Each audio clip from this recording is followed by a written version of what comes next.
welcome back for the second last lesson of this pre-course on computer programming and everything you may want to know about I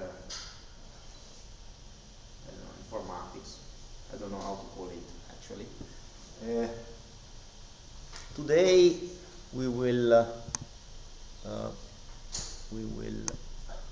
focus on something called recursion, dynamic programming, and abstract and concrete data types.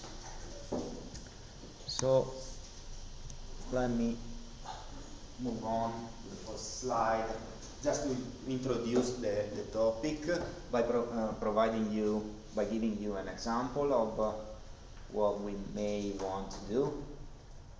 So let me first of all introduce the factorial. Probably you are already aware of what factorial means, but just let me give the definition of factorial. So the factorial of a number is the product of all the positive natural numbers smaller or equal to that number.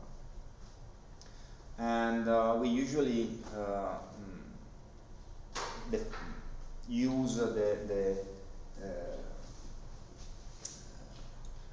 exclamative mark to denote the factorial of a number. So n exclamative mark is the factorial of n and can be computed as n multiplied by n minus 1 multiplied by n minus 2 and so on and so forward up to down to actually 1. So this is the mathematical definition, but how can we compute it? Well, so by computing it, I mean, how can we write a function to evaluate the factorial of a number? Well, we may use a variable to represent a partial evaluation of the factorial up to a given number. Then that variable should be initialized to 1. So let me call that variable product, for instance. At the very beginning, the product will be initialized to 1. And then we have a for loop, for instance, and we keep multiplying product by the index of the for loop up to n. Okay? So the for loop must go from 1 up to n. And for instance, it should be in indexes by I. And we keep multiplying product by I and reassigning the value into product, the evaluation of this product into the variable product. So it's easy, no? Not that difficult to compute the factorial. Well, not really. I mean, how is related this kind of implementation with the original definition of factorial? In some sense, we are missing the direct relation between the definition, the formal mathematical definition of factorial, and the implementation. Here we need to produce, to implement, to write something which is not really matching the mathematical definition. Okay, so from this point of view, this easy intuition is not that easy. Is it clear? So how can we do? Well, let's see. Let me give you another example. For instance, the derivative of that function, which is the natural logarithm of x plus 1 squared. So how can you, so what's the derivative, first derivative on x of that function? Well, the first derivative, can you guess it? Any of you can guess it?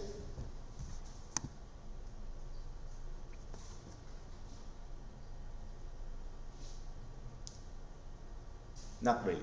Okay, let me give you the solution. This is the solution. But why the first derivative of that function is the function on the right of the equation? Why? Okay, just think at it, and meanwhile I provide you another easier example. Okay? And the easier example is this one, eating pizza. So how can you eat pizza? So how do you eat pizza? Have you ever thought about it? Have you ever thought about how do you eat pizza? Never thought about it, just ate it. Just eat it? Okay. Well, actually you are using a very specific strategy, and I will highlight it in a while. But let me move to another example again. So I'm just trying to pinpoint my point by using few examples. Okay, so I'm skipping from one example to another example to a third example, and so on and so forth. So the third example is the Tower of Hanoi. It's a really famous game, let's say. Okay, and this game has three roads, different roads, and on one of the three roads you have basically stacked many discs. All the discs have different sizes, and you can stack a disc exclusively on the floor or on a disc which has a larger size. Okay, and the goal of the game is to move. So you have a stack of these discs, and the goal of this game is to move a full stack from one road to another road. Okay. So let me give you an example of how the Tower of Hanoi works. A very simple instance of it, which is an instance having one single disk. So the goal is to move the tower from the first road to the last one. So how can we do it? Well, this is pretty easy. Just take the first disk, which is the only one, and move it to the last road. So move disk 1 move the disk on the top of the stack on road 1 from road 1 to road 3. That's all. And this is the solution of this specific instance of the game. Okay? Simple, isn't it? What about two disks? So this is the very same game in which we have two disks instead of one. Well, this is not that difficult, but actually is more difficult than the previous instance of the problem, of course. Why? Because if we move disk 1 to road number 3, then disk 2 cannot be moved to road number 3. Because disk 2 is larger than disk 1. So disk 2 can only move to the middle road. And so let's see. So in this case, the next winning move is to move disk number 1 from road 1 to road 2, which is a different move with respect to the previous example, and then disk 2 to road number 3, and then disk 1 to road number 3, and that's all. So this is the solution for the Tower of Hanoi having two disks. Okay. Now, of course, I mean, this was quite easy because we only have two disks. But what if we have 6 disks? What if we have 100 disks? Okay. So our goal is to write a program to find the solution. So to find a sequence of moves which bring us from the initial situation, state.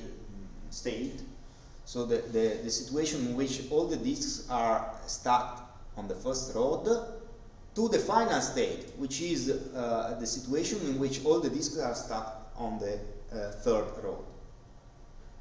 Okay? Any question? Have you understood? Okay. So how can we solve it? So how can we write a program to solve this problem? Just try to figure out a possible solution for it. Any guess? Okay. So now let's try to understand what they have in common. So what all these examples have in common.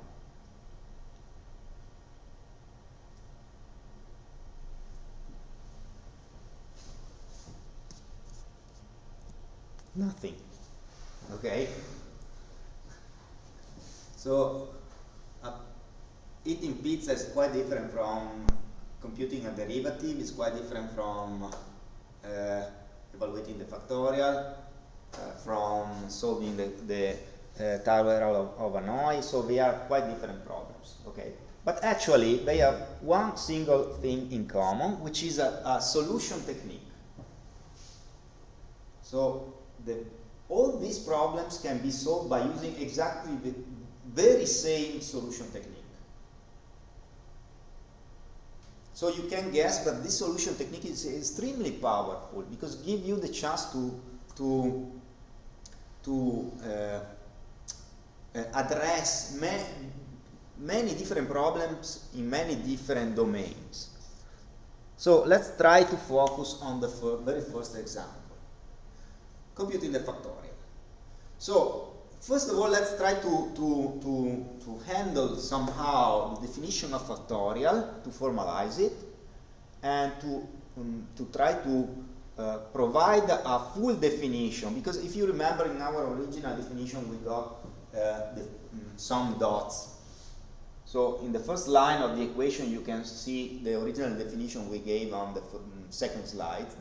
And we are missing something there. So from the formal point of view, this is not really a definition, because what in between of the last star and the second last star, it's up to your imagination. So it's not really a definition. Okay. So if we look at the last part of the equation, we understand that from n minus 1 up to 1, we are basically computing the factorial of n minus 1. So n minus 1 multiplied by n minus 2 multiplied by so on and so forth up to 1 is basically the factorial of n minus 1. So we are basically saying that whenever n minus 1 is different from 0, the factorial of n is equivalent to n multiplied the factorial of n minus 1. Okay? So we can basically write the definition of the factorial of n by cases. So if n is equal to 0, the factorial is 1. If n is greater than 0, the factorial is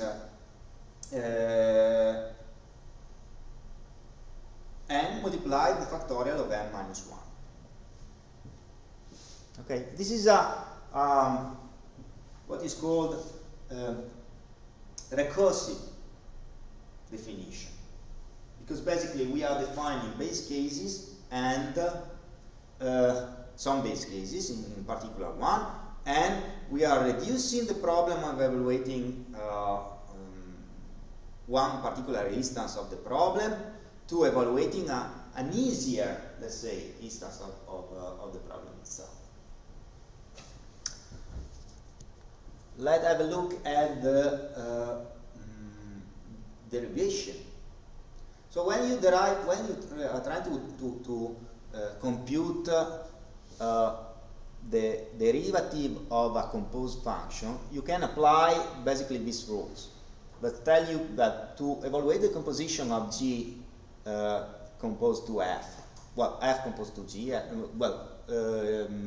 composed to G, then first of all you have to compute the derivative of F on G, X, and you have to multiply it by the derivative of G on X.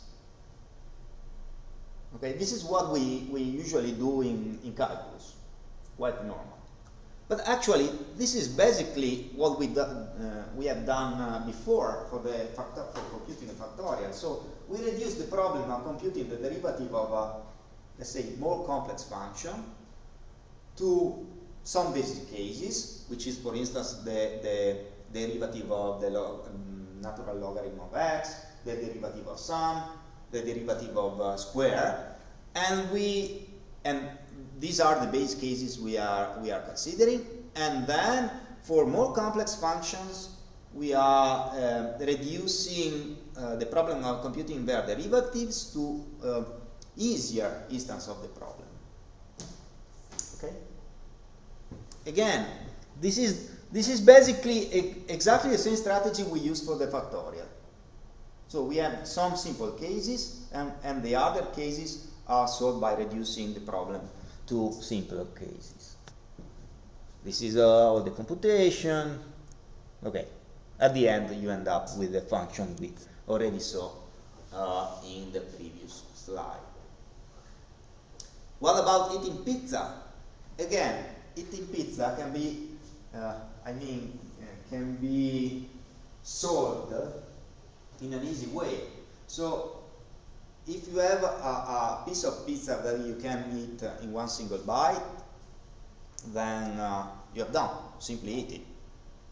Otherwise, you have to cut or I don't know, break somehow your pizza in a small piece of pizza.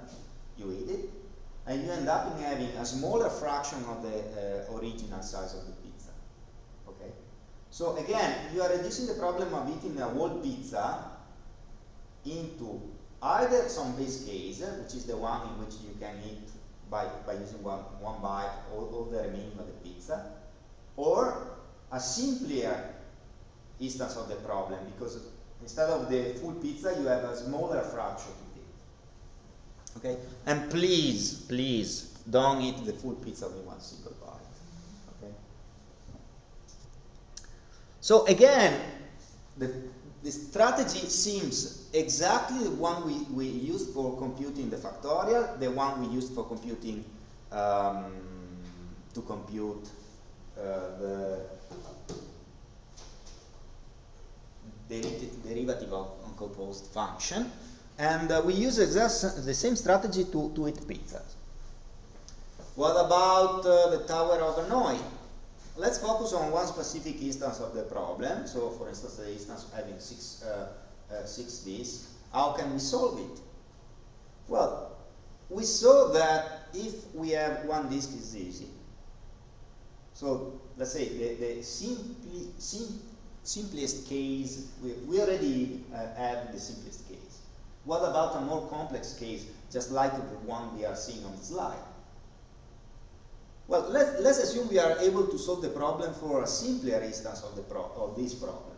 So let's assume we are able to move the tower having at most 5 disks. Okay? So let's assume it.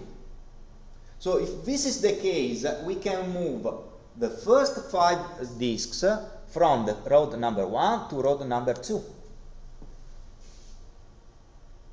And then we are left with one single disk on road number 1. So we can move it easily from road number 1 to road number 3. Okay? Now again, we had assumed to be able to move all the tower up to adding up to 5 disks. So we can move the tower in road number 2 from road number 2 to road number 3. Okay? And this is it. Done. Solve the problem. Quite easy solution strategy. Nothing more. Okay? So again, here we are reducing the problem of moving the full tower to a simple case, well, a set of simple cases, in this case one simple case, plus a set of cases which basically reduce the problem of the full instance to a smaller instance of the problem, well, an easier instance of the problem. So you may wonder, how can I move the tower having 5 disks? Well, again, also in that case, we may assume to being able of moving the tower having 4 disks. Okay, but actually we don't have to take care about it, because our program, we will take care of solving this problem. So the idea here is to use what I already mentioned is called recursion.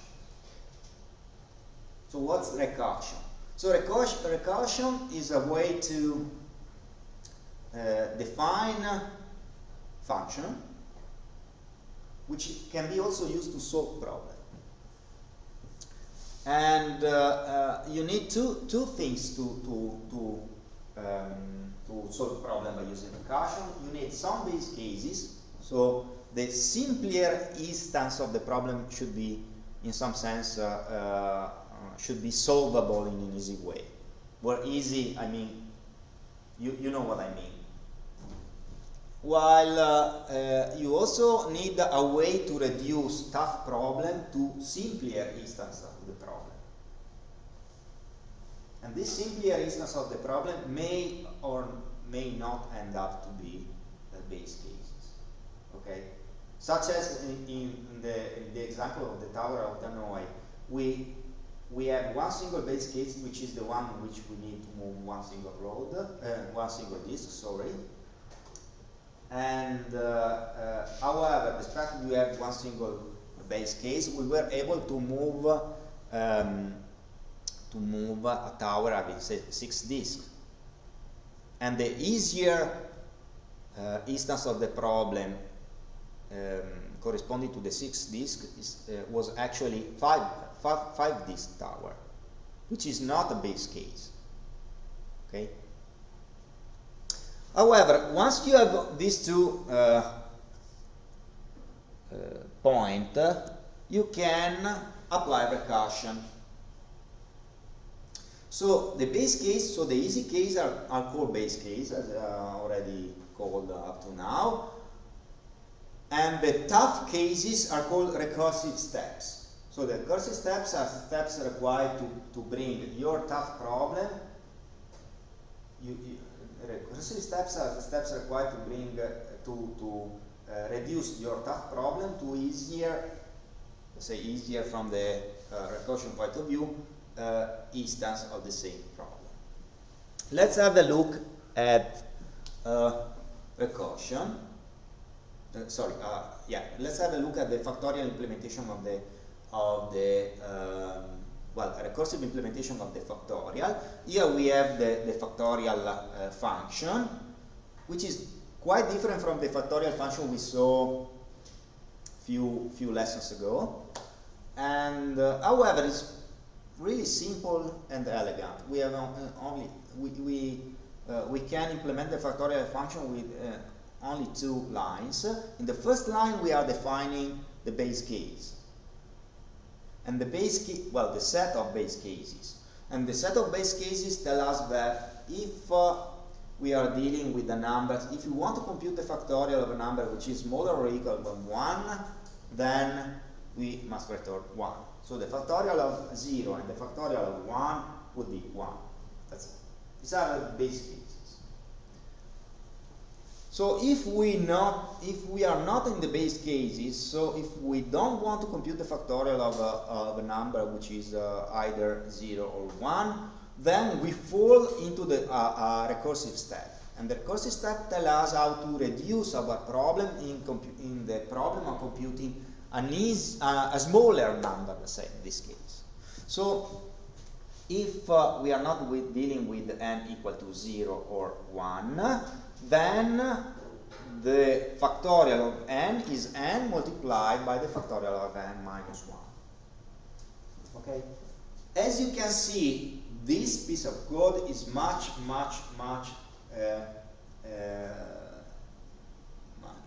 corresponding, let's say. It's matching basically the mathematical definition of factorial. So if I look at the mathematical definition of factorial done by cases, basically I can rephrase that mathematical definition into the code and end up with a recursive implementation of factorial. Okay? Any question?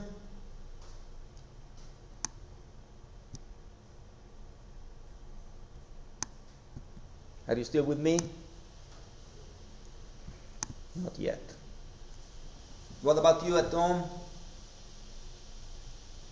Just send me an acknowledgement to know that you are still there, and I will go on. So have you ever seen a recursion before? Yes. Okay. So it's not that difficult once you understood what's going on here.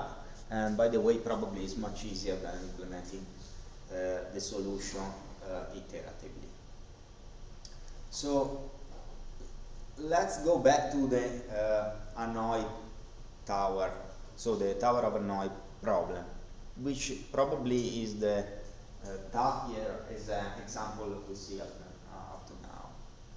And just think a way to solve it iteratively. It can be done. I mean, we can write an iterative solution for the Tower of Hanoi, of course, but I mean it's really tough, both to write and to understand. Okay, and I don't even report the solution from the iterative solution for it because I mean it's really quite ununderstandable. Let's have a look at the recursive solution. Yes. But in the iterative procedure, does it stand case by case, or is it a simple, we can use the same structure every time? So your question is there an algorithmic way, so a general strategy to solve the problem iteratively? Yeah. And the answer is yes. There is an iterative, a general strategy for any number of disks to solve the problem, of course, because otherwise you have not solved the problem, you are simply reporting some solution for some instance of the problem. Let me notice that actually our computer does not work in a recursive way, works in an iterative way. So if you think of the CPU instruction set, let's say, they are mostly, well, they implement also a function call, but I mean they works in a iterative way. So you keep reading an instruction, then you decide whether to go to the next instruction or to jump to another instruction. So these are basically standard steps performed by using a kind of while loop and something similar. So even the recursive implementation are at some point turned into an iterative program. That means that if you are able to write the program recursively, you are also able to write the program iteratively. But here I'm stressing in how hard it is to write the solution in an iterative way, because you have to take care of many different things. It's quite hard to understand what's going on. While if you try to solve it recursively, in some sense you can discharge all the complexity to your computer. So you are not taking care of how you solve the simpler instance of the problem. You simply say, okay, if I have a base case, you can solve it in this way. If you if you are not dealing with a base case, this is the steps to reduce this instance of the problem to a simpler case. Okay, and that's all. And that's all you have to take care. And everything else will be solved, let's say, by your compiler and by the computer itself. So let's have a look at the solution for the Tower of Hanoi, the recursive solution of Tower of Hanoi. This is the recursive solution. I mean, the problem seems to be quite hard, and we are able to solve it by using exclusively 4 lines of code. And let's see. So here, I mean, the base case solution, well, the base case is a tower having 0 disks. So if our tower has 0 disks, the solution is easy. Everything has been done. Okay? Now, let's focus on the recursive step. Well, the recursive steps actually involve 2 calls of the Tower of Hanoi program itself.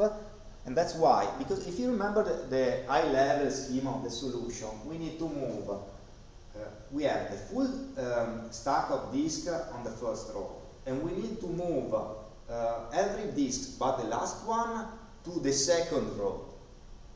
Okay? So we have to call the function to move all the disks but the last one to the second row. Then we move the last disk, so the larger one, to the last road, and then we move again a full stack of disks, which does not include the larger for the instance, into the last pod. So the call to the Hanoi function, which is the function able to solve the problem, should be done twice. The first time to move the whole disk but the last disk from the first row to the last one, sorry, the second one, and the second one to move the same stack of disk from the second one to the last one. Okay, and so here, okay, let me first of all explain the signature, otherwise it's not clear what I'm doing here. Here I have 4 parameters.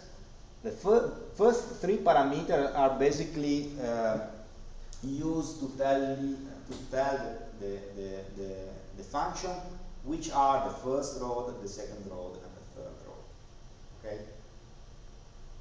So because we will see that in some sense the rows are exchanged during the evaluation. Okay. So for instance, when you are in the middle of your computation, you need to move the full stack but the last disk to the last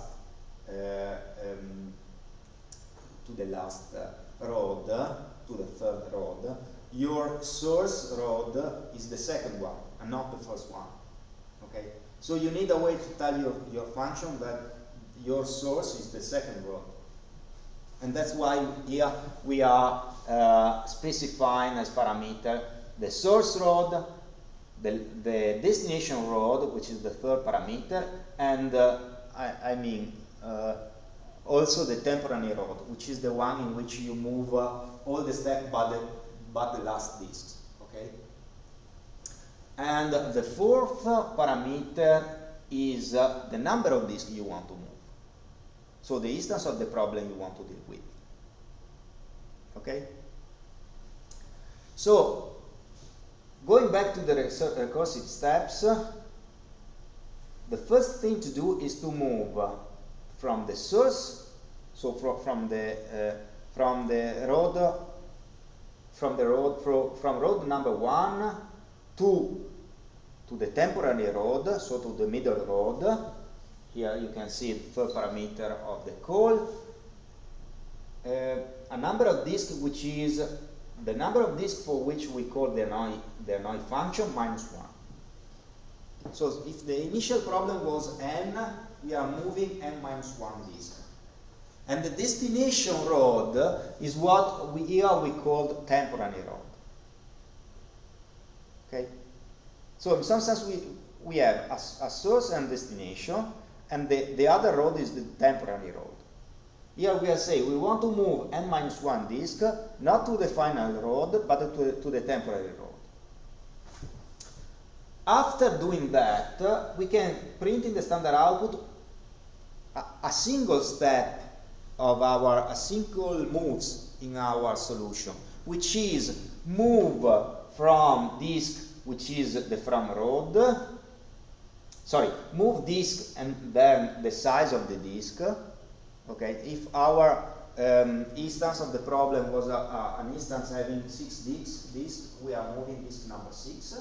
Okay, and we need to move it from the source road to the destination road. And this is what we are writing on the standard output by using the printf call. And then once we have performed this simple operation, low-level operation, again we have to call the Hanoi function to move the remaining, so the top of the stack of the disk stack we want to deal with, from the temporary road, which has been placed before, to the final road. And so that's why here we are calling again the Hanoi function. So as you can see here, we are not calling once the function. We are calling it many times, but still this is just a recursive step, a single recursive step. Because this is the way in which we reduce let's say, tough problem to a simple instance of it. A simpler instance of it. Okay? Any question? Do you trust me that this solves the Hanoi problem? Yeah, you trust me. Do you want to see it working? Yeah. Okay, let's have a demo then. Let's have a demo.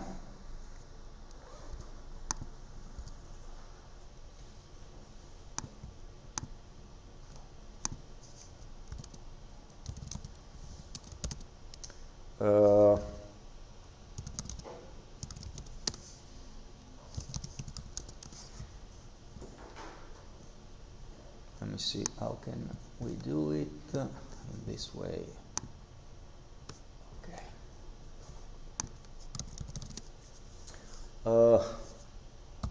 Edit Hanoi.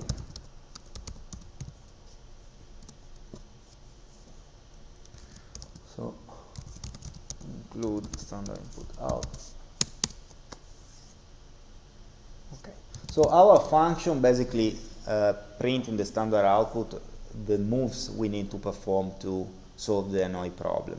So our solution does not return anything as a result, let's say. Simply print in the standard output result. Let me call the function Hanoi. And again, here, as I told you, we need a source rod, a temporary rod, and a destination rod.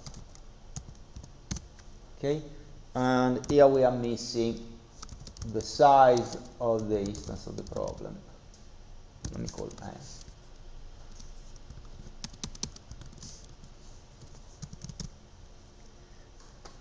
Now, if so, first of all, base case, base cases. If n is equal to 0, then return.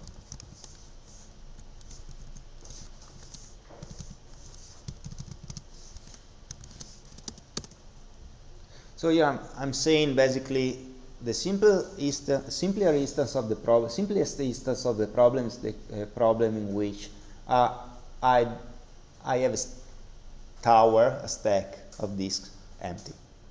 So no stack actually. And in that case we don't need to do anything. We already have the solution. Otherwise, as already said, so recursive step. Step 1.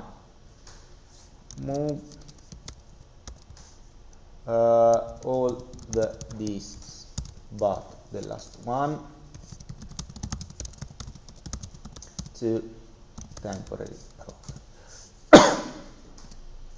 And this can be done easily by doing Hanoi, by calling Hanoi. So the source rod will be exactly the same in the call. The temporary rod will be the destination rod. So what we want to do is to move all the disks by the last one in the temporary rod. So what was called temporary rod in the call, in the standard code, will be now the destination rod. And will be used to solve the problem, basically. And our destination rod will be what was the temporary rod. And how many disks do we need to move? And -1. This is it. Step number 2. for a single recursive step, of course. Step number 2, move the last disks from this source road to destination road. And here print f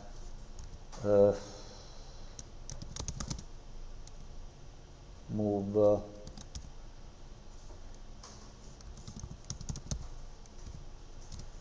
ith disk to from D to from road D to road D, and go to the next line. And here we have to specify the disk we want to move, which will be the last one, so N, the source of the road, and we are moving a full tower from source road to destination road, so the move will be source road temporary, destination. And let me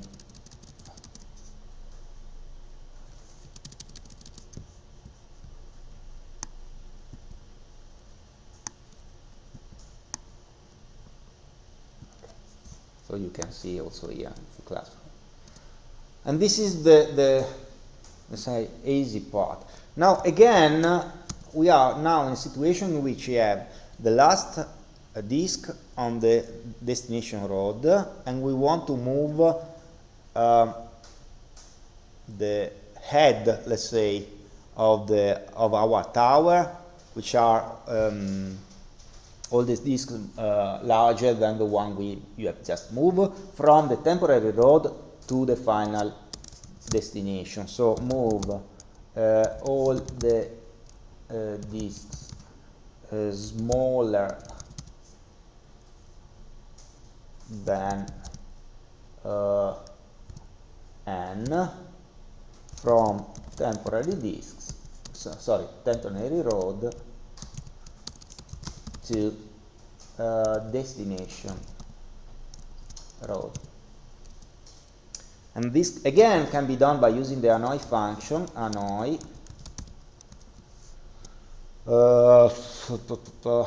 here we have, so the disk must be moved from the temporary road, so the first parameter will be temporary road, to the destination road. So now what will be used as temporary road for this move will be what was the source road.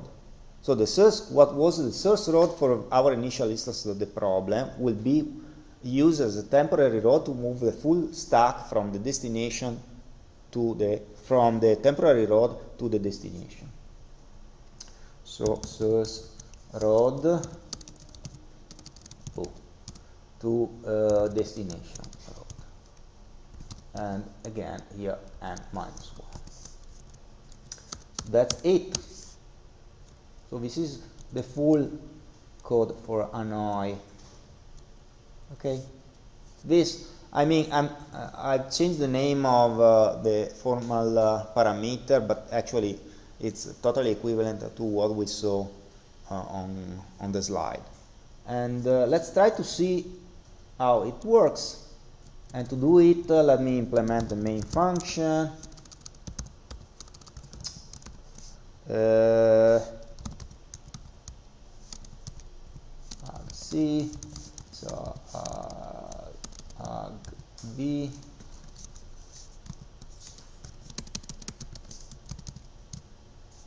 return 0. Oh, let me include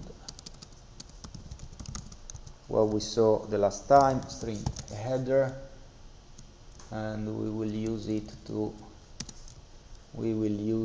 to scan the content of the command line. So if argc is smaller than 2, and here I will print printf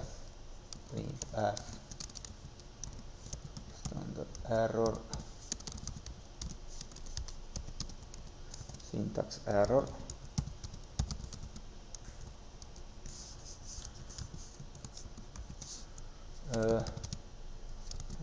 Return 1, and this is just to check that the command line we have one parameter after the name of the executable, and then again we can use scanf to read from the first parameter a value which will be, oh, I missed to assign int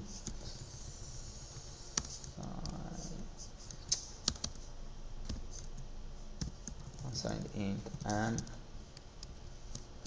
and first parameter will be placed into the variable n, and well, you can say this is an assigned value, and then after that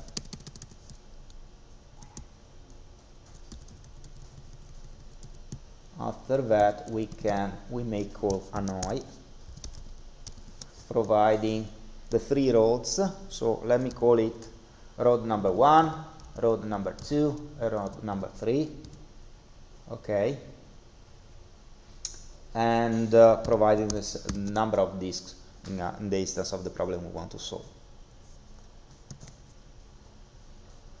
That's all. So let me have a look at the command line. This is the command line. I put my gedit in the background by pressing Ctrl Z and then writing the command background. And now I can compile on my program by calling the GCC compiler, and this way now complete from the compiler. And if I, well, let me compile with the proper name.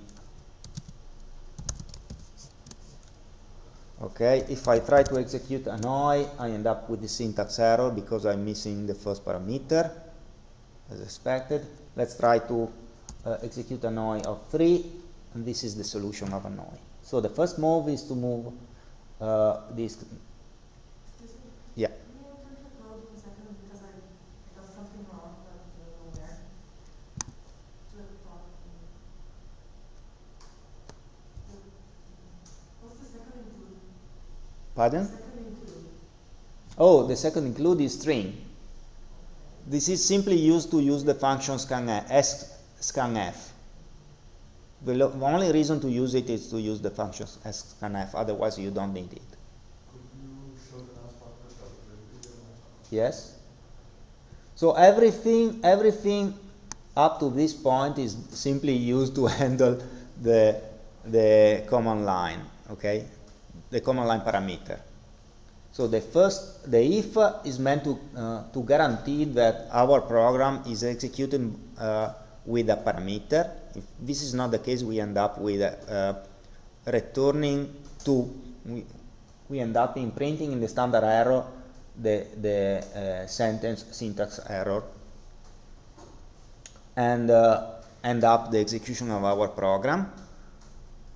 The other 2 lines are simply meant to get the parameter from the command line, the first parameter from a command line, and interpreting it as a unsigned number, unsigned integer, while the really important part is this one, in which we are calling the function Hanoi, assuming the rows are called 1, 2, and 3, and assuming we want to deal with n disks. Okay, so going back to the solution, this is the solution for instance number 3. Just have a look at it. So the first thing to do to solve the instance number 3 is to move the first disks from row 1 to row 3. Then we need to move the second disks again from row 1 to row 2. And then we need to move the first disk from row 3 to row 2.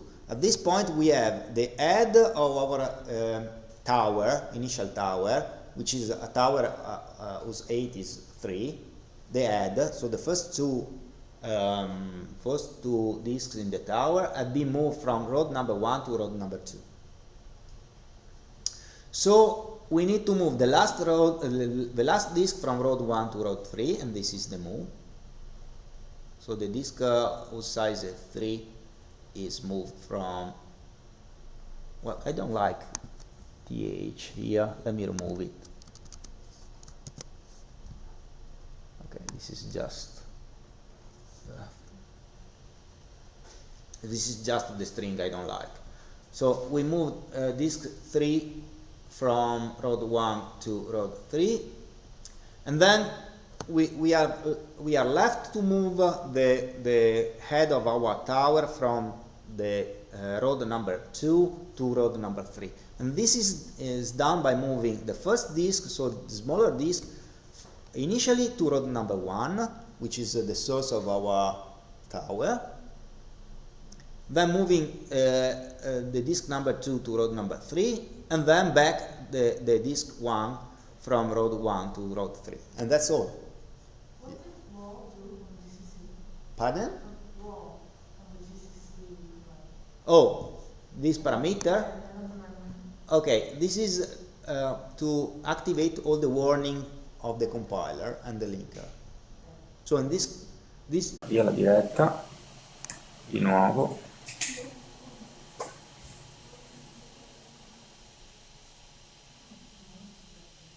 Hola, ok.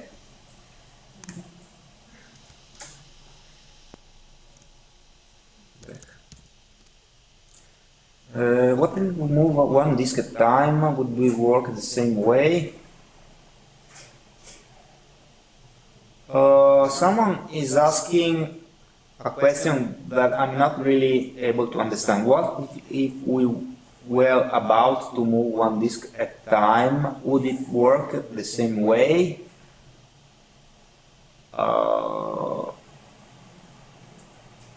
What do you mean by move one disk at a time? Okay, the example clarify your question. So this is a possible solution for the Hanoi Tower problem. And as you can see, the code is quite simple, clean, and I mean, from an high-level point of view, it's also easy to be understood. Okay, I mean, you need an abstraction level to avoid to think what's going on in the calls, in the Hanoi calls inside your main Hanoi function, because if you keep trying to if you try to keep track of everything below that calls, you end up to get to be crazy. Okay. So the recursion gives you the chance to abstract in some sense what's going on. You have to trust the recursive definition, and that's all. You don't need to keep going in trying to understand what's going below that course. Okay, that's the example, nothing special. So let me go back to the slides.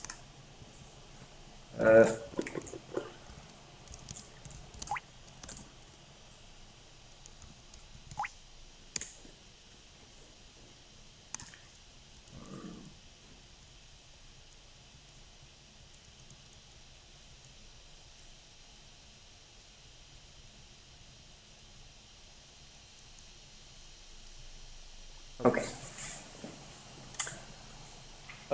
Now let's try to focus on a different example. Not really much different with respect to the ones we saw until now, but I mean different. So probably you already know what is the Fibonacci sequence. If you don't know, I'm going to tell you in a while. So the Fibonacci sequence, or better, Fibonacci numbers are a sequence of a natural number such that the first two values in the Fibonacci sequence are 0 and 1. So the first Fibonacci number is 0 and the second Fibonacci number is 1. Then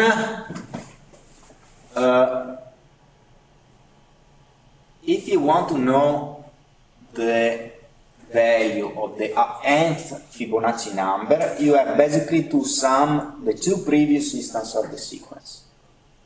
Okay, so the second, let's say, third Fibonacci number is equivalent to the first Fibonacci number plus the second Fibonacci number. The fourth Fibonacci number is equivalent to the third Fibonacci number plus the second Fibonacci number, and so on and so forth.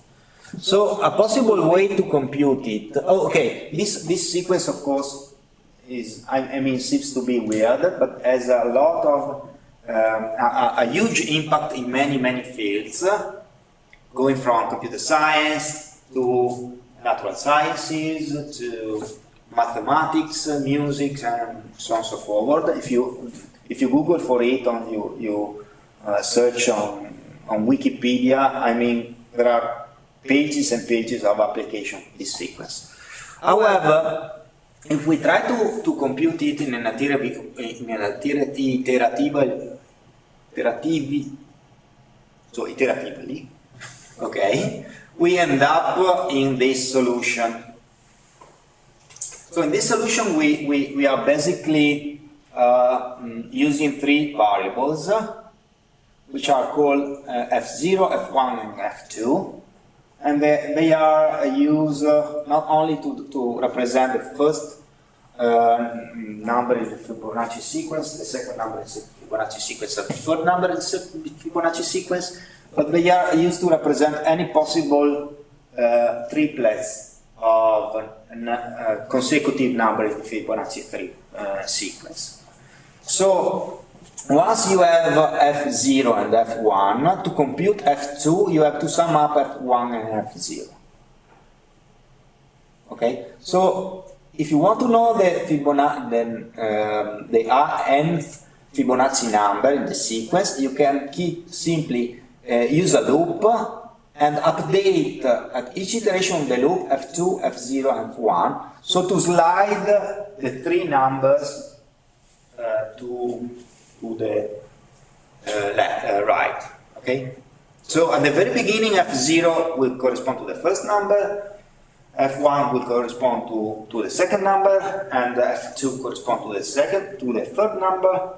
At the second iteration, f0 will correspond to the second Fibonacci number, f1 will correspond to the third Fibonacci number, and f2 will correspond to the fourth Fibonacci number, and so on and so forth. So this is quite simple, but I mean, a solution for the Fibonacci, a solution to compute the Fibonacci number, the nth Fibonacci number. I mean, it's simple because you don't have much code here, but it's far away from the actual definition, formal definition of Fibonacci number, of course. So if we have a look to the recursive version of it, it's much easier to write, much simpler, and in some sense even much more elegant, because it matches basically the mathematical definition. So we have two base cases. The first one is for n equal to 0, and the second one is for n equal to 1. And so the if case, the if statement basically, the conditional statement basically handles the two base cases. If that are not the case, so we are in a, let's say, tough instance of the problem, we are simply applying the definition. And the definition tells us that the Fibonacci, the nth Fibonacci number is equivalent to the nth minus 1 Fibonacci number plus n minus 2 Fibonacci number. So, nice solution, easy, simple, much better from my point of view, at least from the code point of view, let's say, much better than the iterative solution, which is nice, but still far away from the definition. So you have some sense to digest the definition by your own, to write the iterative solution. In this case, everything is done by the compiler. You simply have to rephrase in the C programming language syntax the original definition.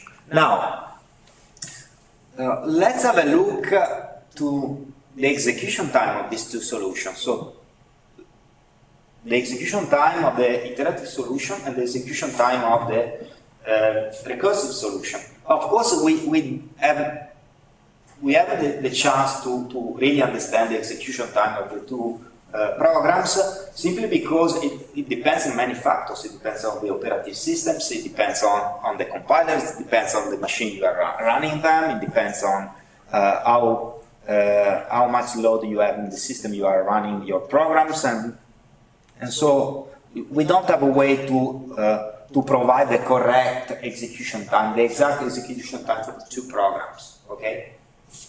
But actually, we may try to estimate, in some sense, the execution time, roughly, at least, estimate the execution time of the two solutions by trying to count the number of iterations, number of instructions required to solve the problem.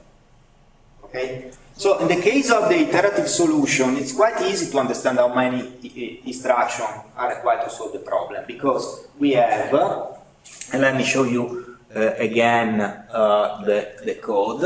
We have 3 assignments at the beginning. So we have the clearing of a variable. I mean, it's not really relevant the time required to declare the variable, but for sure we have 3 assignments at the beginning.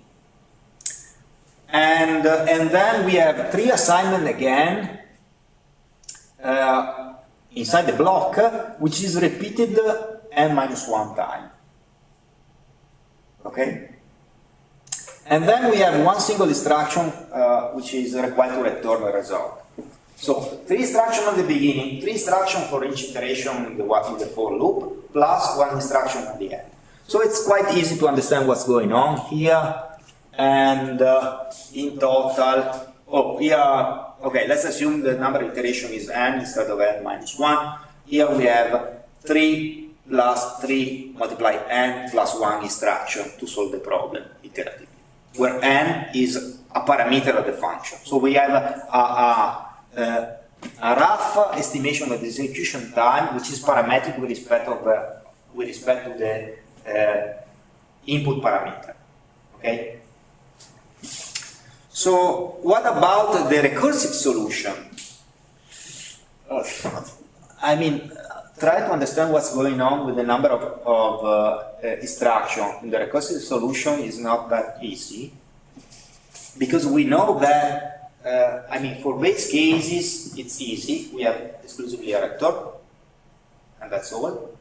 But if we are dealing with a case which is not base, a base case, then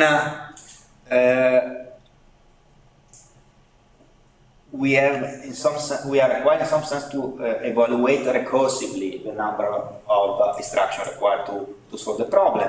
But for sure we know that we have 2 recursive calls in that case. Okay? So let's try to investigate the costs of evaluating the Fibonacci function by using what is called function calls. Well, better, call trees. Okay.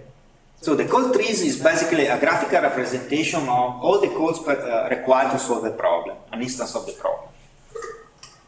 We start, for instance, evaluating the number of calls required to evaluate Fibonacci of 4. So the fifth number of Fibonacci. To evaluate it, we are required to evaluate, first of all, Fibonacci of 3. So 4 is not a base case, of course. So to evaluate Fibonacci of 4, we need to evaluate Fibonacci of 3 and then Fibonacci of 2.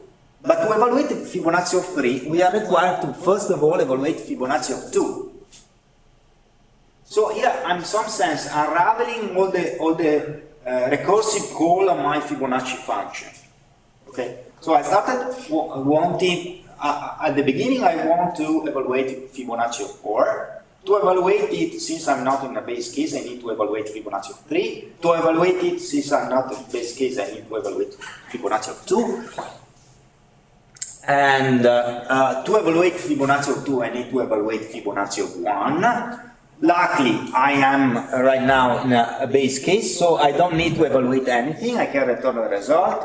But once I have evaluated Fibonacci of 1, to evaluate Fibonacci of 2, I also need to evaluate Fibonacci of 0.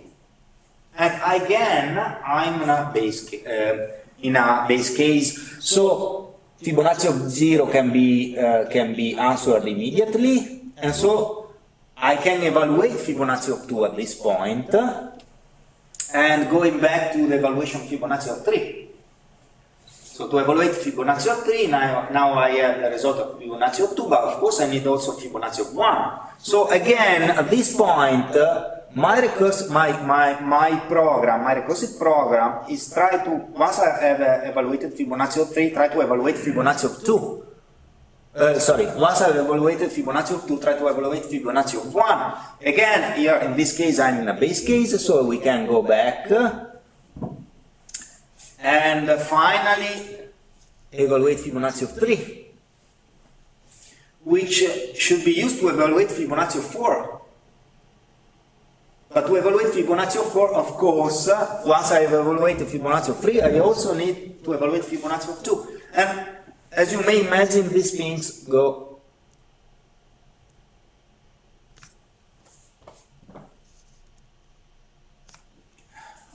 this sequence of evaluation eventually end up with the evaluation of Fibonacci of 4. Okay? This is the full recursion tree, which report in each circle, let's say, the recursive call required to evaluate what comes before. Okay? So on the left we have our goal. As soon as we move on the right, we are performing a recursive call of our Fibonacci evaluation. Now, by using this schema, we can guess a possible way to compute our complexity, let's say. So the number of the execution time for our Fibonacci procedure.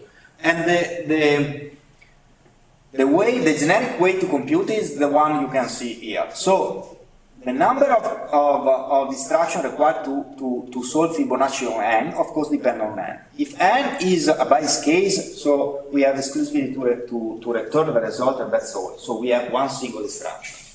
Otherwise, the number of steps required to solve Fibonacci of n is the number of steps required to perform the first recursive call plus the number of steps required to perform the second recursive call plus the return instruction.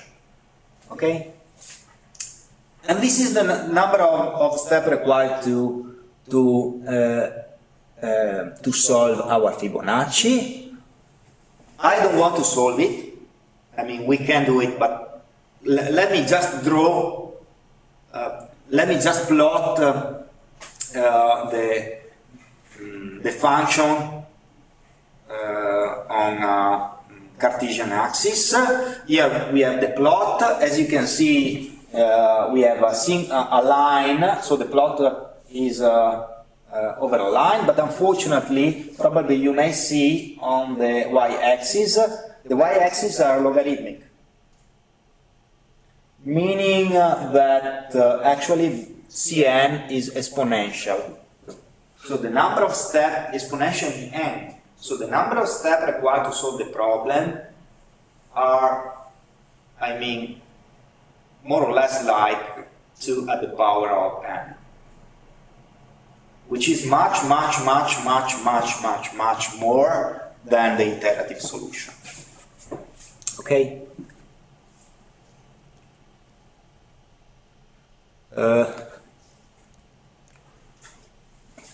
Okay, so this is unwanted, of course.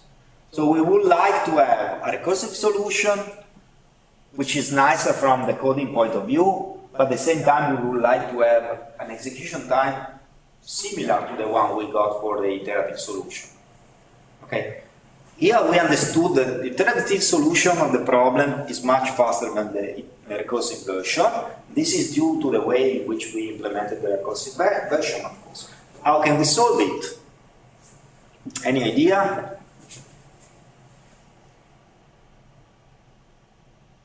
So let me repeat the question. Here we want to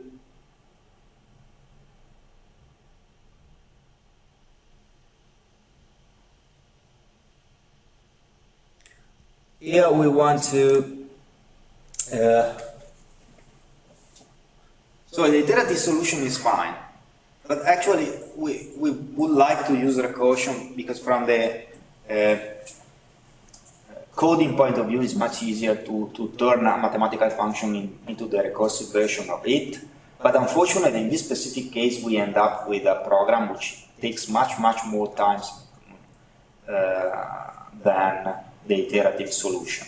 So we would like to keep the easy of the recursive solution, but at the same time we would like to end up with the same, not the same, but a similar execution time with respect to the iterative solution. So how can we do it?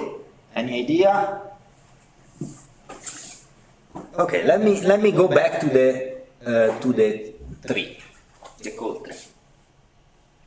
Let's have a look at it. Okay.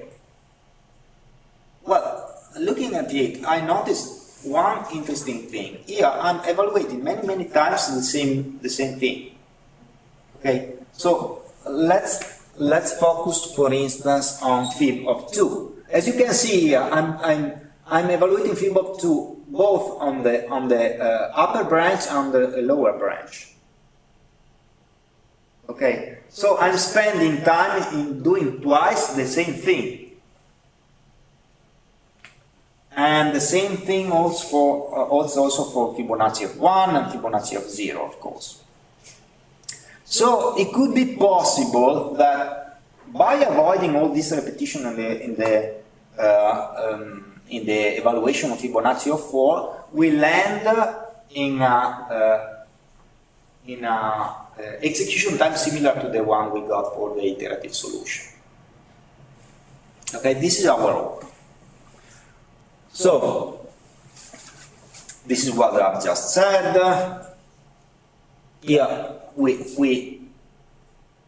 basically may highlight two main features in our computation. We evaluate subproblems, and many of the subproblems are basically exactly the same. The subproblems are the instances of Fibonacci we are trying to evaluate, and we are keeping evaluating basically all the time the very same instances of the problem.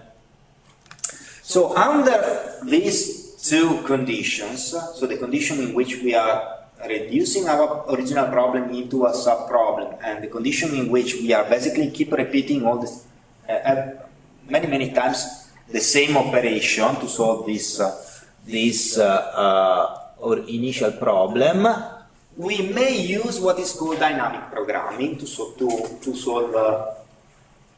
reduce, let's say, the execution time.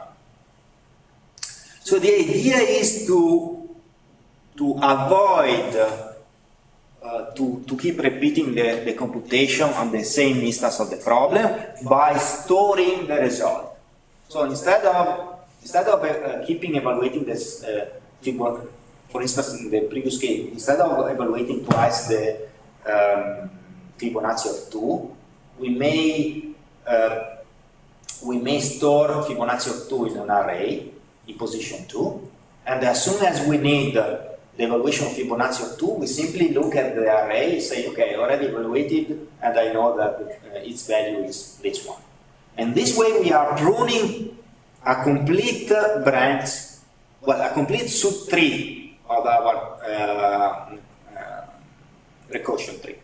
Okay, so if I go back to this tree, so once we have evaluated once Fibonacci of 2, for instance, on the higher branch of the tree, we don't need to perform all the calls on the other branch, on the lower branch of the tree.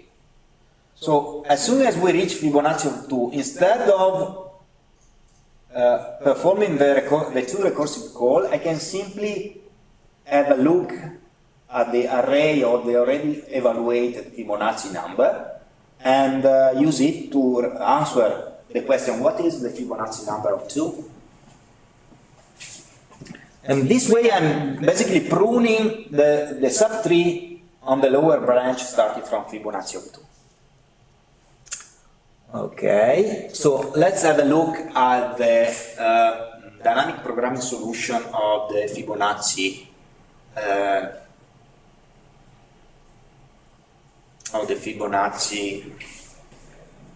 let's say problem. Okay, so we will have two functions. The first function will be used as main function, let's say. It basically do two things. Will do two things. The first one is to reserve a space, a memory space, to store the array of all the solution for the sub-problem we want to deal with. So in this specific case, it will store all the Fibonacci number up to n-1 if necessary. And the second thing that our main function will do is to call a second function, which is the true function meant to evaluate the Fibonacci number. And this function, which is called in this case capital F din, will take not only the value, the number of Fibonacci we want to compute, but also the array of the, let's say, partial solution of the problem. So at the very beginning, the array will contain exclusively zeros, because I called calloc, so I'm getting a memory region initialized by 0. And so by calling capital F din, I will perform these two operations. Well, the first operation is to check whether the solution has been already computed. And how can I check it? Well, apart from fn equal to 0, all the other Fibonacci numbers are greater than 0. So since I have already initialized my array by 0, I can check whether the content of the array is equal to 0 or not. If it is different from 0, then in that case I know that the Fibonacci of that number has been already computed. I can return it straightforward without computing anything else. Is it clear? So yeah, I'm using a memory region to store all the results for all the recursive call of the Fibonacci number. Since at the beginning of the computation I initialized my array with 0, at the beginning of computation my array will contain exclusively 0. As soon as I computed the value for a specific number, so as soon as I computed the Fibonacci number of 3, let's say, the third cell of my array will contain a value different from 0. So I will put it into the array, and so my array will contain something different from 0. So the first if statement is used to check whether the array of the partial solution already contains something different from 0. If this is the case, I return it without any computation for the computation. If that is not the case, of course I need to compute the Fibonacci number I want to deal with, and so in that case I'm basically matching the mathematical definition of Fibonacci number. So if my if I'm dealing with a base case, so if I want to get the first or the second Fibonacci number, then the result is 0 or 1. Okay? And so what I need to do, I need to assign the corresponding value in the array of that number.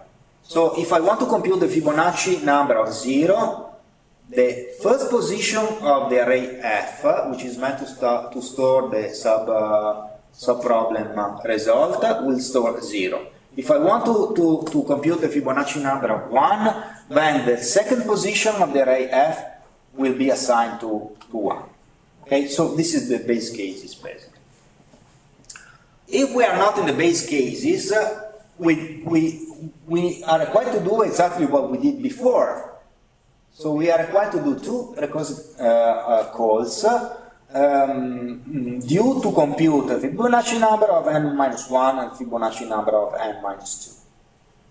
The result of this operation, so the sum up of these two recursive calls, will be assigned to the nth position, f plus 1 position of the array f, so that the Fibonacci of n that we have just computed by using the two recursive calls is now present into the array of the sub-results.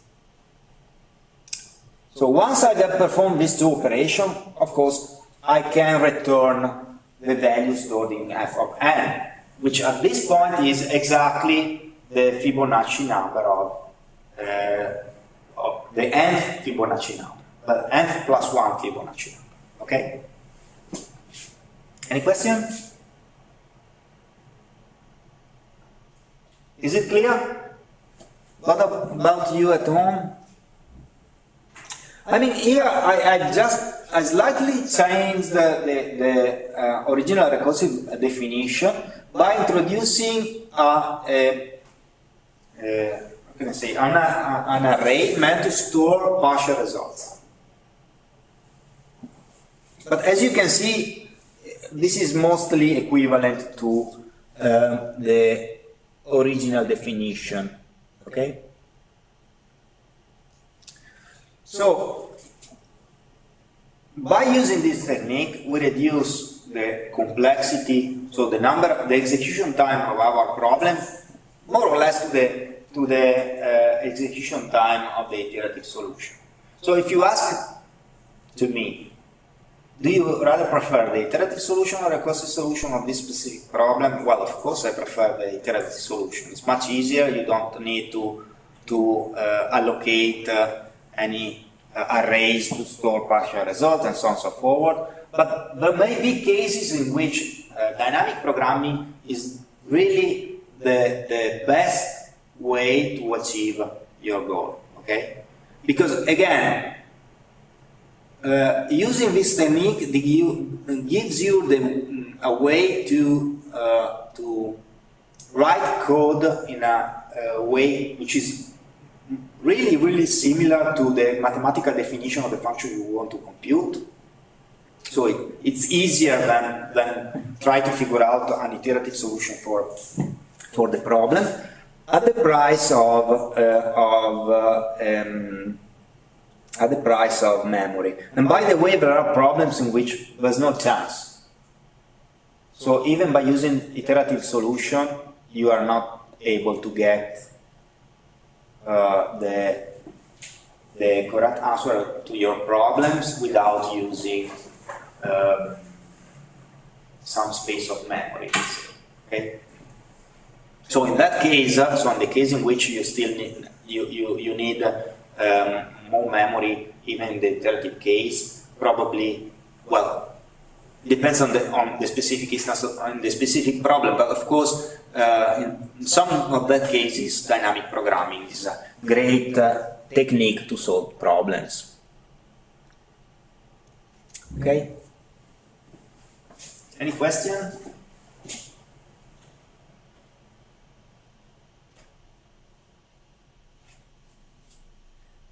Okay, so if you don't have any question, I think it's the right moment to have a break. Okay? So let's have a break.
forse.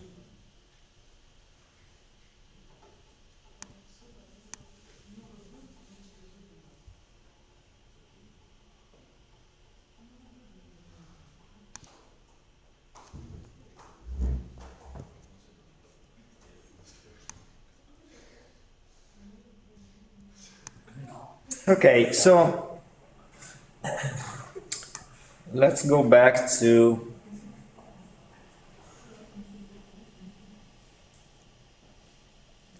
let's go back to our slides, and let's try to introduce a different topic, which is a topic related to how we represent data in our programs.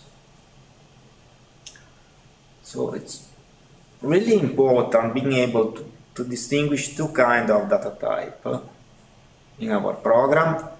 A type which is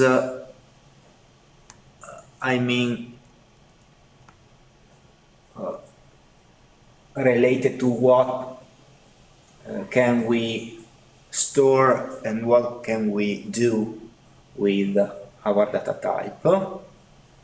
And this kind of data type is abstract, meaning that we are not really interested in how data are really represented inside our computer.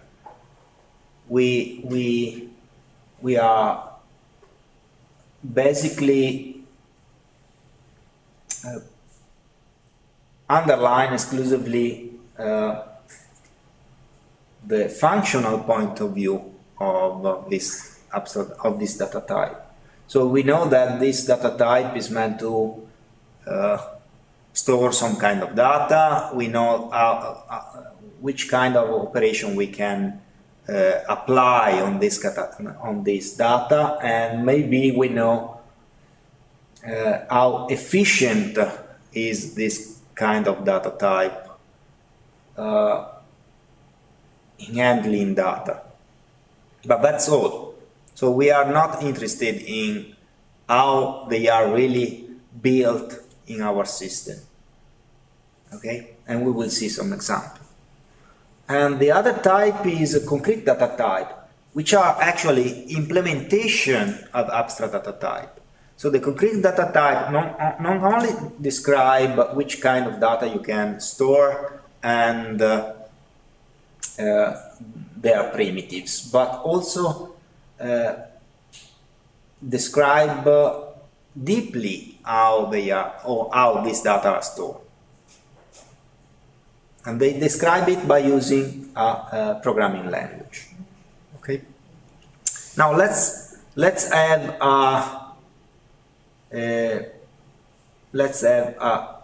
some example, and in particular let's focus on 4 really useful kind of abstract data type.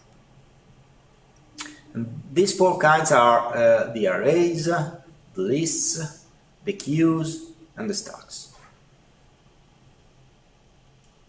So the idea is that if I give you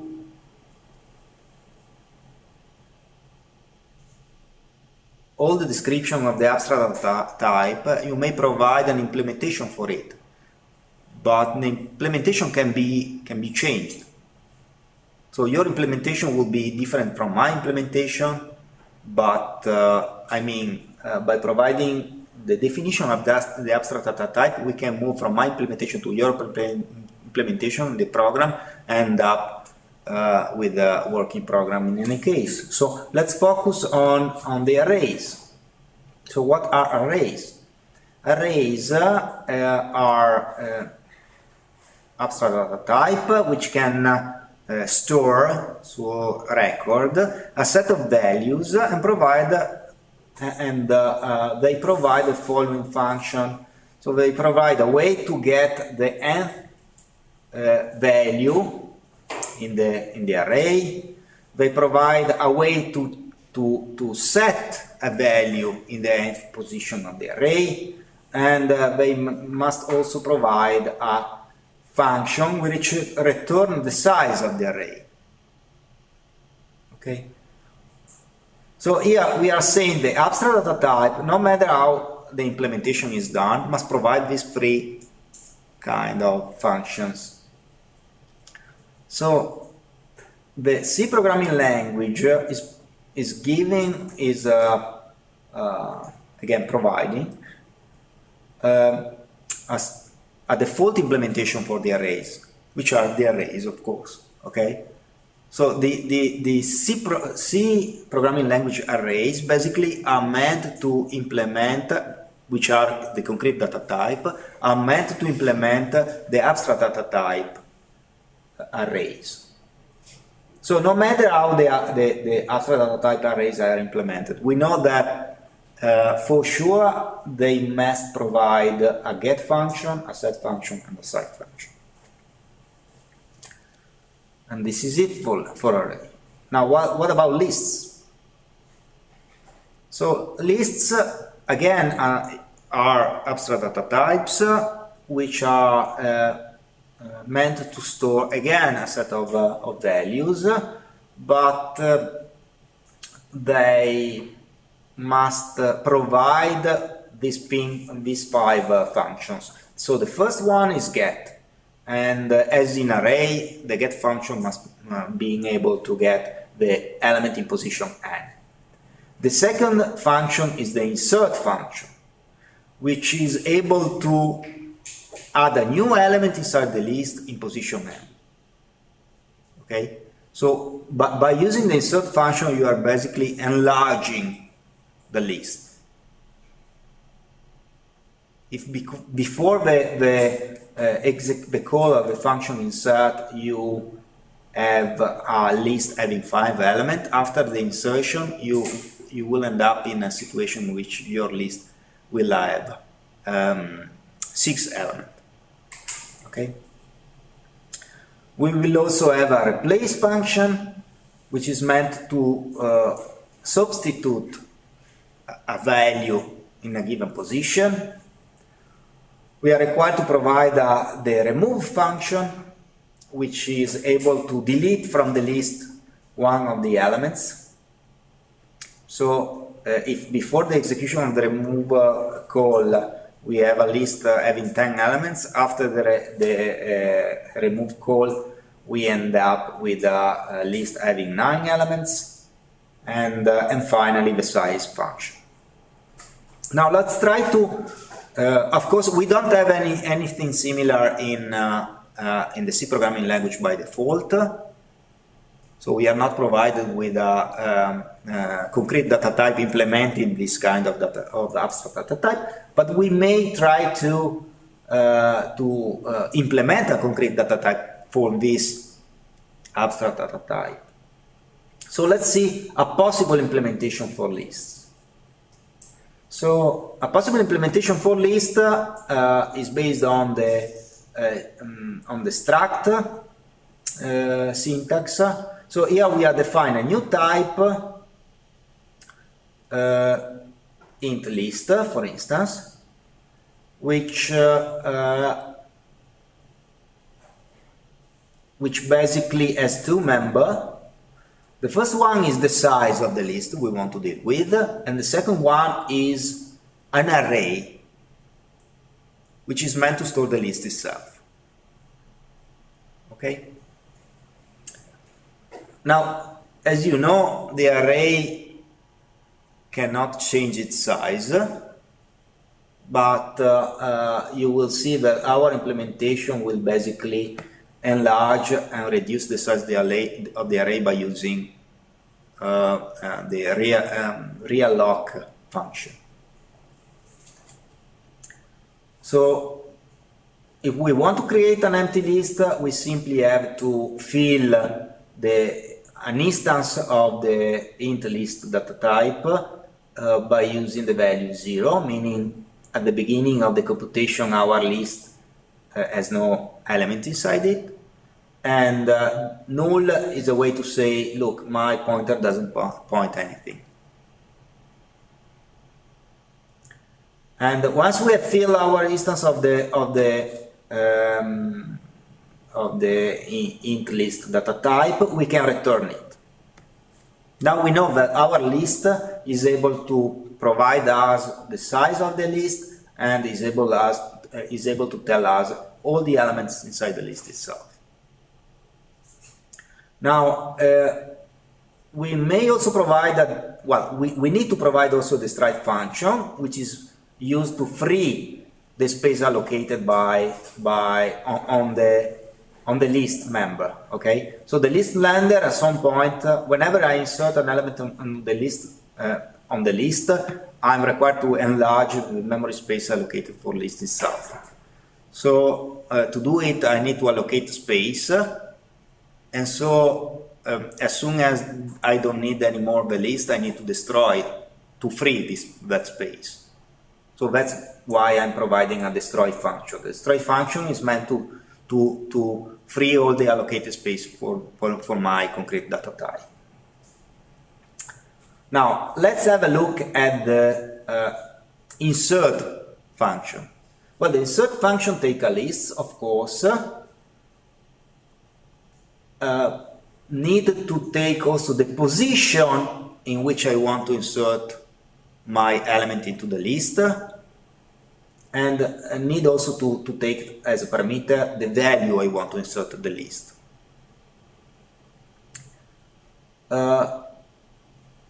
So since the space allocated for my list is an array, and the size of the allocated array is equivalent to the length of the list, every time I insert a new element, I need to reallocate the space by increasing by 1 the size. And that's why I'm doing this operation. So this operation basically says that I want to reallocate the space pointed by this pointer, and the new space must be the previous size of the list plus 1. Okay.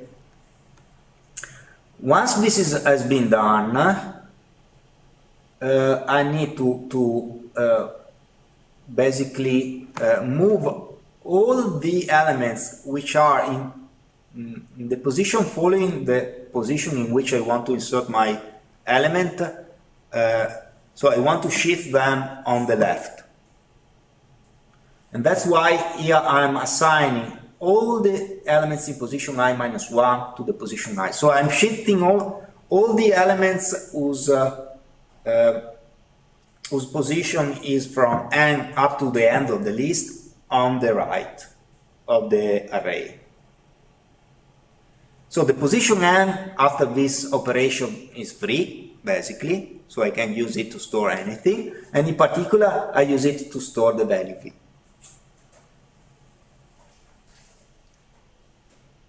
As you can see here, the code is quite,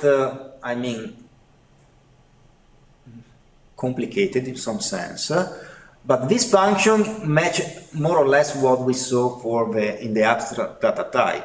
So here we are providing a concrete data type. We are implementing a concrete data type which provides exactly what we are requiring for the abstract data type. So once we have implemented this piece of code, we don't need to deal anymore with all this stuff. Okay, this stuff is hidden behind the API, so we can forget the implementation of the list, and we can use the insert function without taking care of the real implementation of it. Okay, so this is the insert. What about, okay, this is the insert function for, this specific implementation of the abstract data type. Of course, we may also have a delete, we are required to implement also the delete function, the size function, and so on and so forth. But, you can guess what's going on in that case, okay? But this is not the only implementation of the abstract data type list. We may provide a totally different implementation for it. Okay. For instance, let's have a look at this implementation. This implementation is,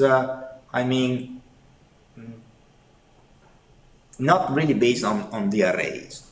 And the idea is to have a struct containing not only the value for a specific position in the list, but only a pointer to the next element in the list.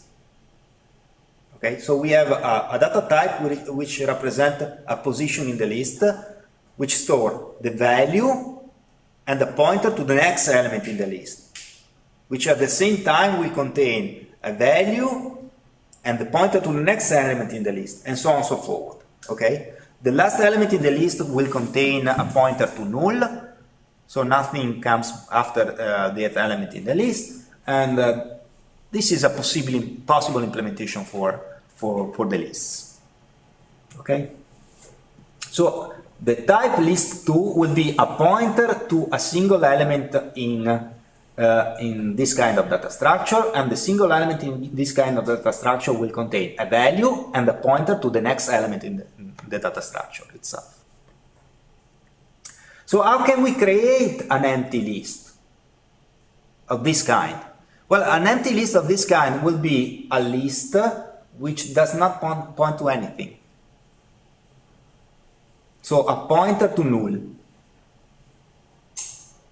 Okay, a pointer to null will be our, how can I say, will be the way in which we are defining empty list for this specific concrete data type. But since we are trying to implement an abstract data type, we need to provide the insert function. The insert function will take a list, will take the position in which we want to insert an element, and the value we want to insert. Okay? Exactly as we did in the previous case for the other concrete data type. And so, again, here we have a signature which is identical to the previous case, with the only difference that the concrete data type is different. Okay? So the type of the list is different because we are dealing with a different concrete data type, but we are implementing exactly the same abstract data type. So the second parameter will be the position in which we want to insert the value, and the third parameter will be the value insert. So here, this is the code, which is quite different from the previous one, of course. If we want to insert the element in position 0, okay, then we first need to allocate a structure which will contain the value we want to store and a pointer to the next element in the list. And this is done by the first line.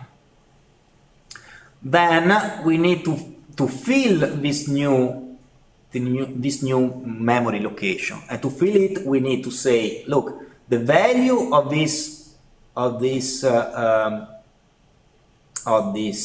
stuff will be equivalent to the value of the first element in the previous list. Okay, and again we are doing exactly, we need to do exactly the same thing for the pointer to the next element. So basically we are copying the first element in the list in the new structure we have just built. After this, we need to update the value next and the value of the first element in the list. This is done simply to avoid the change of the list, of this pointer. Okay? So the next element in the first element of the list will be the new one created, and the new value will be the value inserted here. So this is the way in which we are adding a new element at the beginning of the list. And this is it. What about the case in which the first element in the list is null? Well, in that case, of course, we need to perform other different operations and so on and so forth. If we are dealing with a list which is not empty and n is different from 0, then we may recursively call insert on the next element and decreasing n by 1. And that's it. This is the way in which we basically can insert element inside the new concrete data type int list2. So this function, from the functional point, from the high level, from the abstract point of view, perform exactly the same operation as the insert in the previous data type, but of course from the concrete point of view is performing quite different operations. And you can see it simply by comparing the two codes. However, if you are using a list in your code, no matter whether you are using the first concrete data type or the second data type, you end up exactly in the same high-level code, let's say. So you are in some sense hiding the low stuff by using the same signatures. Okay, and that's the difference between the concrete and the abstract data type. So by using the abstract data type, you are basically hiding all the details, while the concrete data type are required to implement the abstract data type. Okay? Is it clear this difference? Okay. So the next abstract data type I want to talk about is the queue. So what's a queue? A queue is an abstract data type meant to store, of course, a set of values which use the first in, first out policy. So the idea is that the first element inserted into the queue will be the first one to exit from the queue. We saw the list data type in which you can insert an element in any position of the list. You can remove element from any position of the list. In the case of queue, you can exclusively remove element from the head of the queue, and you can exclusively insert element in the tail of the queue. Okay, so this is basically the policy used when you go to postal to send real mails and stuff like this. Okay.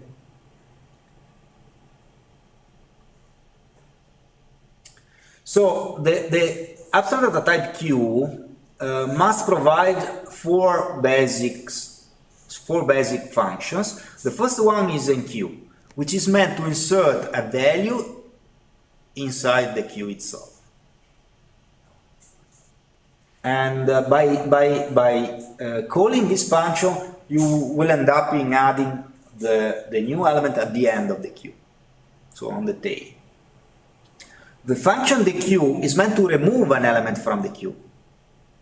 Okay, and as the queue uses the FIFO policy, first in, first down policy, we don't need to provide the position of the element we want to remove, because for sure it's the element at the beginning of the queue.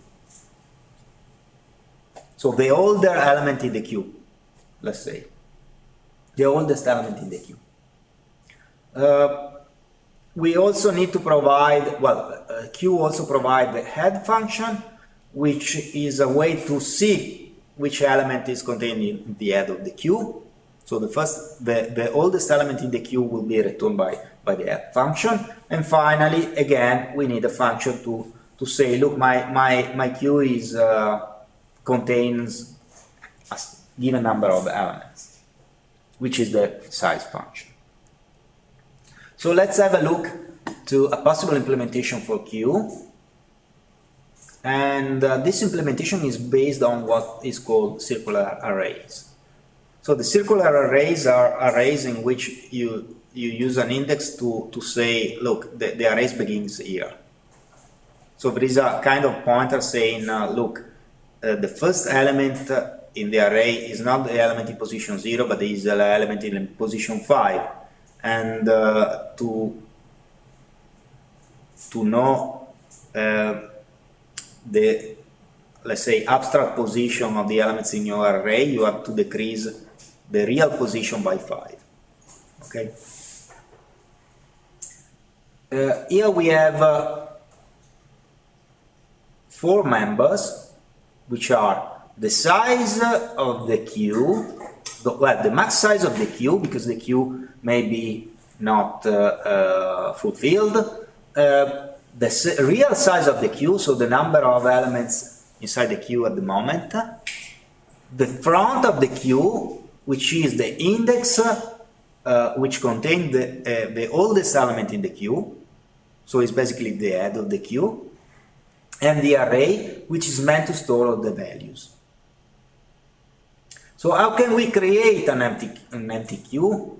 Well, to create an empty queue, again, we take an element, an instance of this data type, and we fill it by using these 4 values. The first one is the full max size. We decide to provide a macro. We may decide to provide a macro which tells us that the maximum data size at the beginning of the computation for the queue is, I don't know, 10, for instance. Okay. And since you are creating an empty queue, the number of elements stored in the queue at the beginning of the computation should be 0. Of course, since you haven't inserted any element at the beginning, we may set as head of the queue the position 0. So as soon as some element will be inserted into the queue, will be placed in position 0. And well, at the beginning computation, the queue itself, well, the pointer to the queue itself is set to null. But of course, since we have set the default max size, we have set the max size to default max size, we have to reserve the space corresponding to an array having this size, and so we call calloc. The first parameter is meant to tell, look, the array must have this size, and so of course will be set as default max size, while the second parameter will be the size of the type of the elements in the array, which is the size of int, because here we are dealing with queue of integer values, and this is it. So after doing this, the instance of the int queue type we are dealing here is consistent with what we want to represent. So the first parameter will be the maximum size storable by the current instance of the queue. The second parameter is the actual number of elements stored in the array. The third parameter is the head of the array, let's say, and the fourth parameter is a pointer to the array. And this is it. So let's have a look to something more intriguing, which is the function implementing the enqueue primitive, let's say. Well, the queue primitive takes as first parameter an object of the type queue, and of course does not provide any position, because since you are enqueuing a value, you are enqueuing it at the end of the array, of the queue, so on the tail of the queue, and instead you have to provide a value, because this is the value you want to insert into your array, into your queue, sorry. So if the size of the queue is already equivalent to the max size of, well, if the number of elements inside the queue is already equivalent to the max number of elements which can be stored into the queue, you have to realloc your array. So you have to enlarge it to give the chance, the procedure, to store the new value inside the queue itself.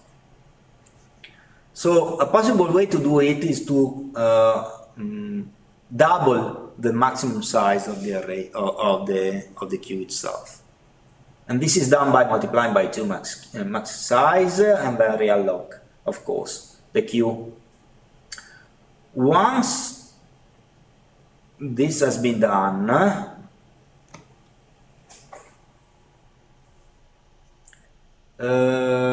let me think, is this enough? Oh, of course, you may also need to take care of the fact that you are dealing with a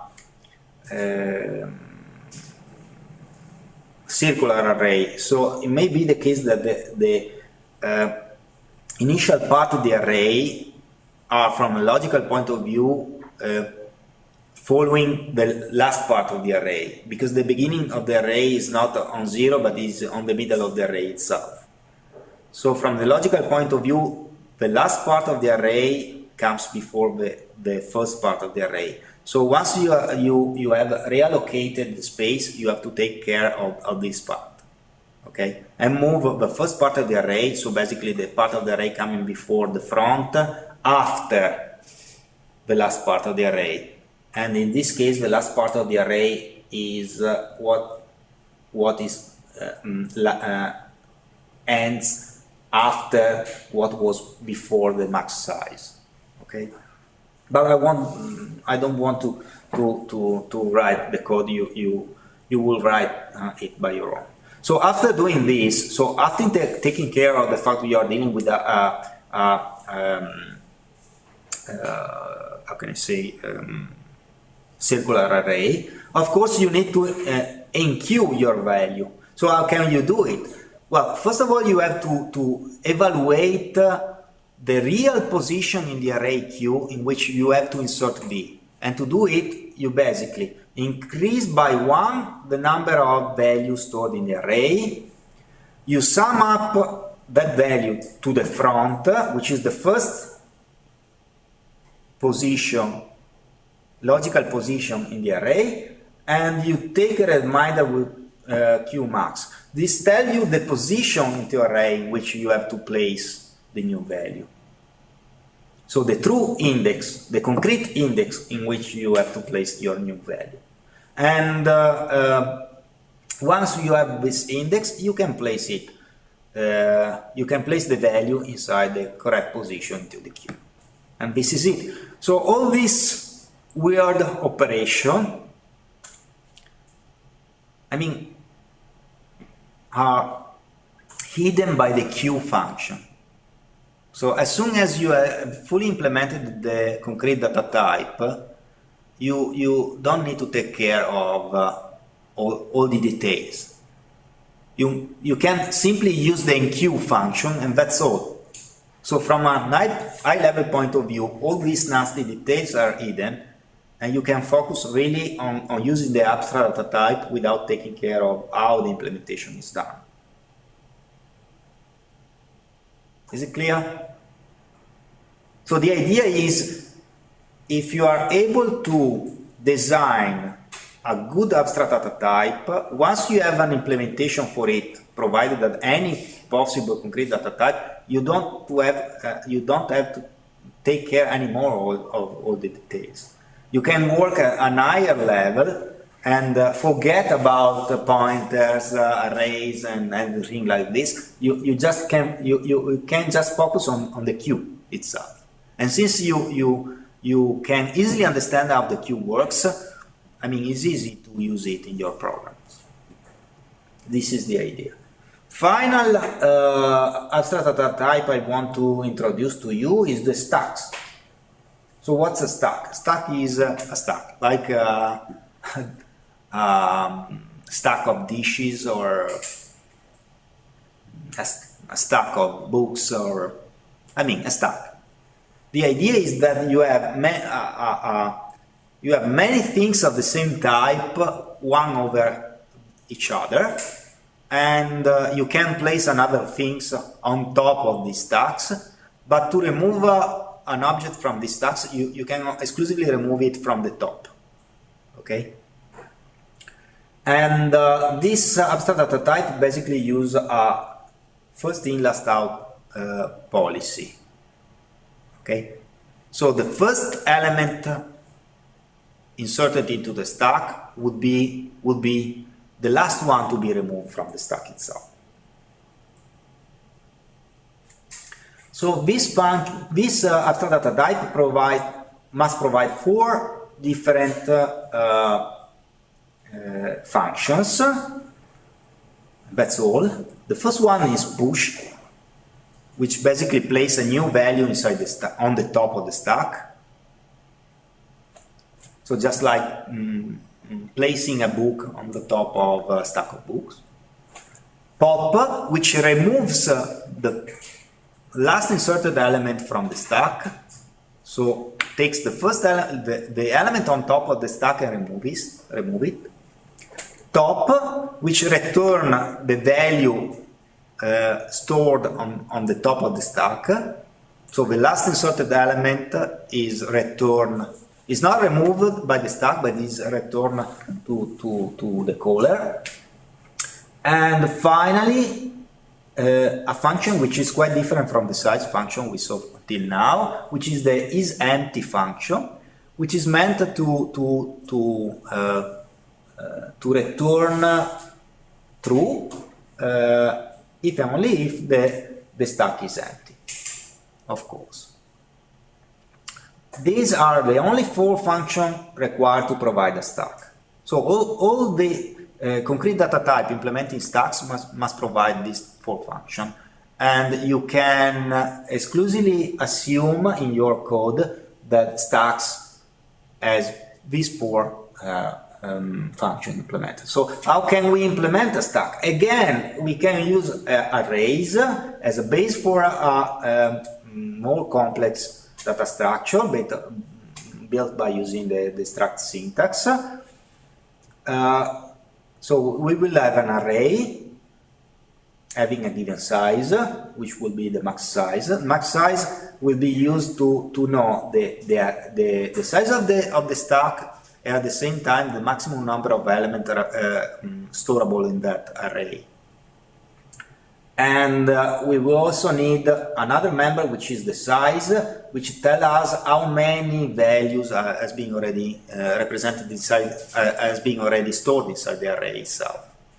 Okay, so at the beginning the array will be, I don't know, 10, but just after the creation you have insert any value, so the size will be 0. More or less just like we already saw in the queue example. So to create an empty stack, we need to fill an instance of that. Oh, here we have a 0. We have 2 zeros, so it should be 1.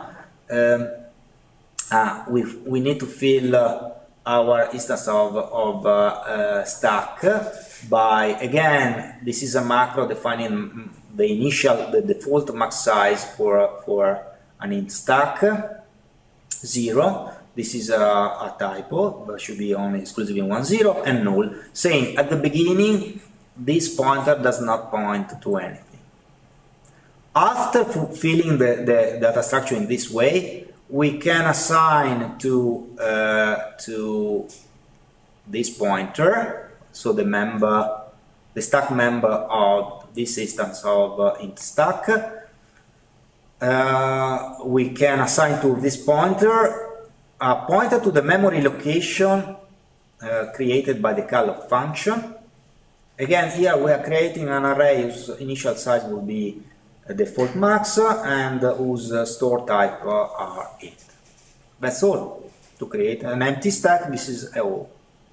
So this empty function is quite similar to the function to create a new queue. Here again we have an error here. However, I mean these 3 members should be stack, instead it's queue. This is a cut and paste error. However, I will fix this problem in the slides just after the lesson. So again, as we did for the queue implementation of the inserting function, let's say here the inserting function is the push function. First of all, we test whether we already reached the maximum size for the stacks. So whether the number of elements inserted in the stack is already equivalent to the maximum size storable in the array. If this is the case, we double the size of the array we are dealing with in this case, and we realloc the array. So in this case, not necessary to deal with not necessary to deal with circular array cases, because in our representation on the stack, the first position of the array will always represent the bottom of the stack. Okay, so we don't need to copy anything from the beginning of the array to the end of the array. So as soon as we have solved the situation in which we want to insert an element into a data structure which is already fulfilled, we may assign the value v to the size of to the position corresponding to the number of elements already inserted into the stack in the array stack. And this is all to push a value inside our stack. So again, these are all details. These are details which are interesting from the point of view of the concrete data type, but not really interesting from the point of view of the abstract data type, because on the abstract data type we exclusively want to use the push function. So all this stuff can be different from the abstract data type point of view. We don't care about it. And this is all. So these are the four main abstract data type I want you to remember, and which will be useful during the program. On Moodle, you will find some exercise about this stuff and about recursion and dynamic programming. So I highly recommend you to try to do them. And the next time we may try to address all the problems you may have in solving all the exercise I gave you. Any question?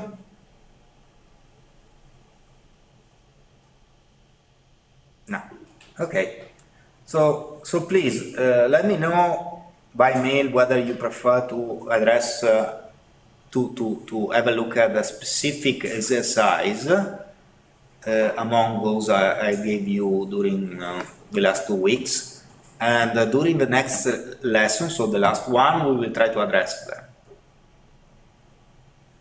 Okay? So thank you. This is the end for today. See you on Friday then. Bye.